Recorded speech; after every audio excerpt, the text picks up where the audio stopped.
Mən hesab edirəm ki, əslində Rusiyanın bugünkü vəziyyətdə, bugünkü reallıqda Qafqazda üz-üzə gəlməsi, Amerikanın üz-üzə gəlməsi Rusiya üçün də o qədər də ürəkaçan deyil. Bilirsiniz, burada bir məsələ bilirsiz nədən ibarətdir burada?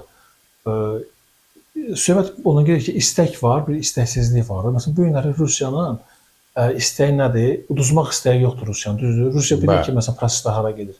Sizi bu günləri bizim elə sadəcə olaraq insanların şuurunda, əslində şuurun da müdafiəsi elə bizim siyasilərin, həm də ki, dövlətin boynuna düşür. Çünki şuurlara gələn təcavüzlərin, təhdidlərin də ictimai şuurumuza hər bir dövlət təbii ki, onu qorumaq üçün addımlar atmalıdır. Bu günləri ictimai şuura hansı formalarda bilirsiniz, hər tərəfdən informasiya müharibəsi dediyimiz, hər tərəfdən ki, zərbələr gəlirsə, o da bir müharibənin mövcuddur. Zərbələr bugünkü dönəmin ən güclü müharibəsidir. Məsələn, o zərbələri biz qorumaq üçün, dəf etmək üçün, o şuurun pozulmaması üçün, ictimai şuurun zədələnməməsi üçün biz də müəyyən addımlarımızı atırıq. Məsələn, bu günlər doğru, düzgün məlumatların çatdırılması, ictimai şuura təsir etmək üçün biz onların, əslində bizim boynumuza düşən məsuliyyət də var orada ki, biz onu doğru düzgün çatdırmalıyıq. Baxın, Rusiya bu günləri uduzmaq istəmir, düzdür? Və Ukrayna dövləti isə artıq, biz belə deyək də, ölkədə şəhərlər dağılır, düzdür, Ukrayna da hücum eləyir, amma qarşılıqlı olaraq Rusiya hər bu günləri real olaraq irəlidədir, öndədir. Amma Rusiya bilir ki, bunun axırı hara gedir?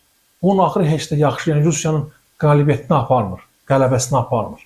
Bunun sonu heç də yaxşı deyil deyə. Amma ki, uduzmamaq bir istəyi də var onda və sükut içində proseslərini aparır. Amma çox ağıllı şəkildə, mən deyim ki, sizə o da xaotik aparmırlar orada, hələ ki. İndi bundan sonra bilmirəm, onlar o xaosa, onları sürükləmək istəyirlər, gedəcəklər o yola, gücləri çatacaqmı, özlərini qorumaq üçün çatmayacaq, o başqa məsələdir.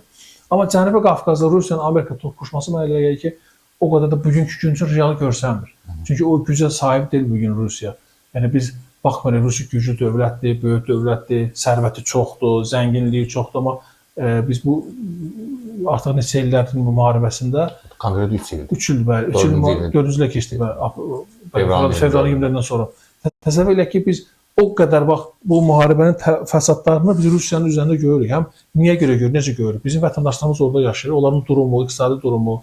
Onlarına diqqət edəndə Rusiyadan Azərbaycana köçürmələr ən azı 6 dəfə azalıbdır. İndi deməli bunların hamısı nədir?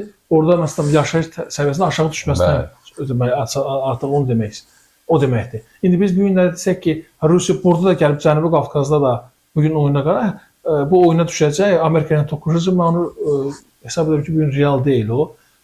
Bayaq dediniz ki, Amerika deyir ki, biz bilirdik ki, hücum olacaq İsrail tərəfindən, amma əgər İran hücum eləsə, biz onu İsraili müdafiə edəcək. Bu bilirsiniz nə deməkdir? Yəni bu o deməkdir ki, bizim istəklərimiz var. Bəli. Konkret açıq şəkildə deyil də. Yəni nüvə proqramında geri çəkilmə, bizim istəklərimiz, o istəklər həyata keçməsə, baxın bu zaman-zaman bu cür hadisələr olacaq və bu ölkələrə qarşı bu bilirsiniz İran dövlətini belə deyək də İsrailin birinci toqquşmasında bu o məsələlərdən də yaxın gələcəkdən danışıram. Toqquşmasında nə qədər hər iki ölkənin nüfuzlarına indi müsbət, mənfi falan onu mən demirəm, amma mənfi formasında hər iki dövlətin nüfuzunda, yəni dünya siyasətində, bəşəriyyətdə nə qədər mənfi təsir göstərdi. Biz bunun şahidi olduq, düzdürmü? Artıq o beyinlərdə hərk olundu. Bu proses hansı formada, bunu kimin gücü yetər ki, bunu hansı formada yönəldə bilsin prosesin və dünyanın ictimai şuurunda o necə təsir etmə mexanizmə malik olacaq, o məsələlər hamısı əhəmiyyət daşıyır. Bu günləri biz deyə bilmərik ki, İran çox ciddi müharibəyə başlaya bilər. İran bilir ki, bəzi sürüklədiyi Rusiyanı deyirəm mən, dediyim Rusiya haqqında. İran da bilir ki, bu günləri ora deməli sürükləmək üçün bu addımlar atılır. O da o odun içinə özünü atsa, İranın çox ciddi fəsadlar görəcək. İranın çox ciddi sosial durum sanksiyalar ucbatından bəli çox çətindir. Neçə ildir blokadadadır. Deməli orada bilirsiniz də, o da çox dərin məsələlər çoxdur burada. Yəni burada səthi məsələlər yanaşmaq düzgün deyil və keçən dəfə İsrail tamamilə fərqli bir mövqe sərgilədi.